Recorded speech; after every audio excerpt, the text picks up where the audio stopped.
هوەر پێش ئەوەی کە دراسە بێت لە ڕاستیا بەلای منەوە بەهرەیە ئەجا گەشەدان بۆ بارەیە و هەروە ئیشکردنی زۆرە کەواتە کارەکە کارێکی مەدانیە دوای ئەوەش کە مەجالێکی باش بۆ دروستە بێت شتە تیۆرەکان فێرە بیت بەڵام ئەوە زۆر بەڕێی من زۆر کاریگەری نابێت لەسەر ئیشەکانت 2000 تیۆری بزانی بەڵام لە کاتێکا تۆ نزانی فڵچە بگری بەدەستەوە یا نزانی چۆن دوو ڕنگ تەکەڵاوەکەیت ئینسیجامێکی جوان و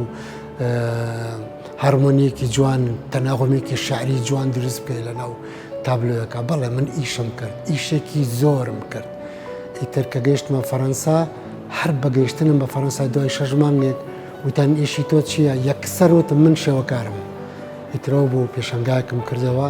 بەدوای ئەوە دوو پێشەنگا سێ پێشەنگا تقریبا دوای 9 مانگ لە فەڕەنسا من پێشەنگایەکی 45 تابلۆیم کردەوە کە هیلاکبوون و ڕەنجێکی زۆر و جورئەتێکی زۆر تۆ بچیت لە وڵاتێکی پێشکەوتی وەکو هونەرمەندی گەورەی وەکو هونەری گەورەی وەکو فەڕەنسا تۆ بچی باسی هونەر بکەیت بەڕاستی بێت جورئەتە دەبێت.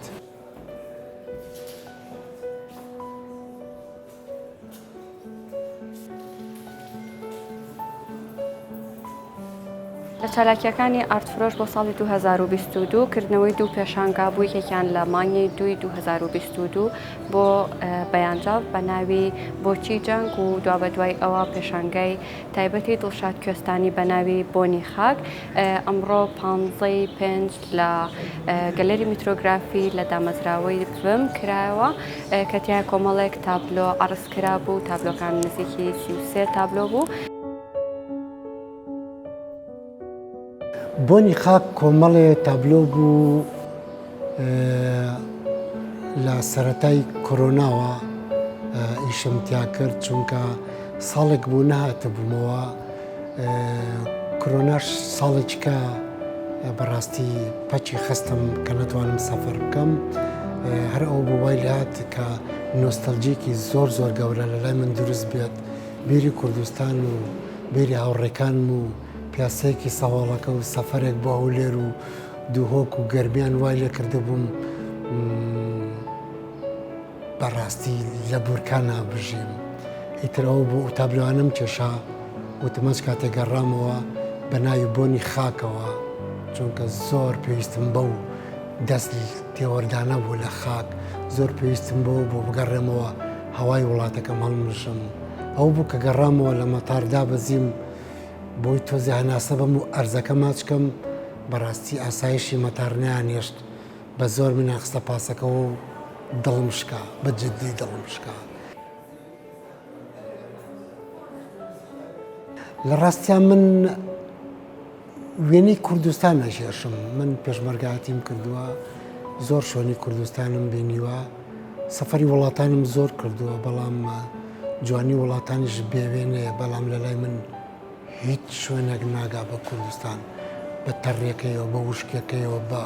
وشکە ساڵێکەیە من خۆڵباری نەکەشیم خۆشەوێت.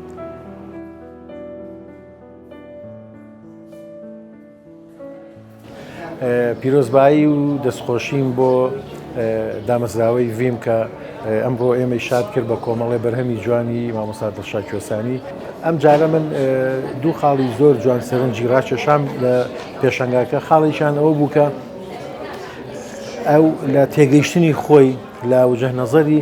دڵشاد کوێستانی ئەوە سەیری سروشتەکە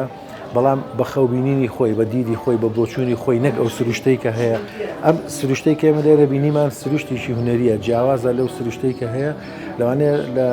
وجه نەزەرێکەوە یا لە تێگەیشتنیشی ترەوە ئەو ڕنگانەی کە لە سروشت هەیە ئەم بە جۆریشکە بیبینێ ئەو کۆمپۆزیشنانەی کە لە سروشت هەیە ئەم بە جۆریشکە بیبینێ بۆیە ئەمەیەکە لەو خاڵانەی کە لای من زۆر جوان و ئیجابی بوو خاڵیشتر لە جوانیەکانی تابلۆکانی ئەوی کە بینیم بەکارهێنانی تیشکە بەکارهێنانی ڕووناچیە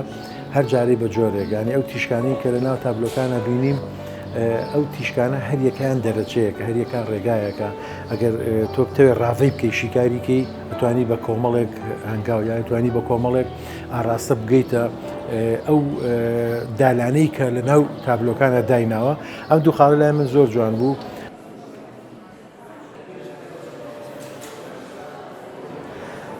ئارت فرۆش بەڕێی من لە شۆڕشەچێت شۆڕشێک بەرامبەر بە دواکەوتویەکی یەکجار گەورە کە ئەتوانم بڵم لە سەدا 99 خەڵکی کوردستان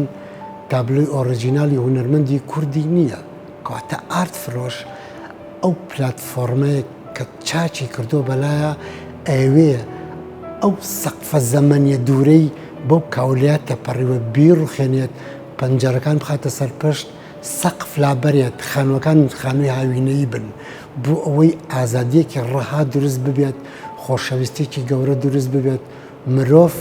ناڵێم عاشق بکاتەوە چونکە خەڵکی کورد لەگەڵ تابلۆیە شەڕی نەبوو چونکە نەیبووە تاکو شەڕی ببێ لەگەڵیا ئەو جەنگە جەنگێکی کولتوریەکەوە ئارت فرۆش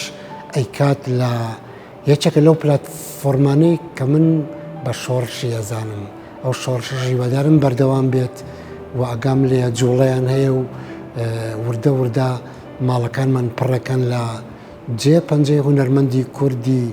چاک و دیار تاکو و ڕۆژ لە ڕۆژان ئەوان ببن بە سۆمبۆل و ئێمەش شانازی بە تابلۆکانیانەوە بکەین. ئەمڕۆ دڵخۆش بین بە بینینی ئەزمونێکی تری هونەرمەندی شێوەکار دڵشاد کوێستانی دەرا دڵشاد کوێستانی یەکێکە لەو هونەرمەندانەی کە لە جۆری کارکردنە خاوەنی ستایلێکی تایبەتە لە هەموو ئەو پێشانگایانەی کە پێشتریش بینیومانە ئەم پێشانگایش هەم درێژکراوەی ئەو ئەزمونەی خۆیەتی لە هەمان کاتە توانێت بەردەوام بە تەکنیکی تایبەت بەو تەکنیکەی کە خۆی بەکارێنێت لە ڕووناکی و لە تاریکیە لەو بارزەی لە تابلۆکانە بەکارێنێ بە شێوەیە گشتەکەی ئەتوانین بڵێن درێژە پێدەری ئەو ستایلەیە. ئەمڕۆ دڵخۆش بووم کە کۆمەڵک تابلۆ و کۆمەڵە کار و کۆمەڵە بەرهەمی تازەیم بینیم. ئەم کارانە لە ناو دامەزراوەی ویم کە پرۆژەیەکی با بڵێم زۆر تایبەتە کە لە کوردستانە تا ئێستا نەکراوە پرۆژەیەکە کە هاوکارە بۆ هونەرمەندان کە هەلی با بڵێم ڕەساندن بۆ کردنەوەی پێشانگا لە هەمان کاتا بۆ فرۆشتنی کاری هونەرمەندان بەبێ بەرامبەر ئەکاتەوانە بەکۆ کارێکی مەزنە هیوادارم تەمەند درێژ بن هیوادارم بەردەوامی هەبێ.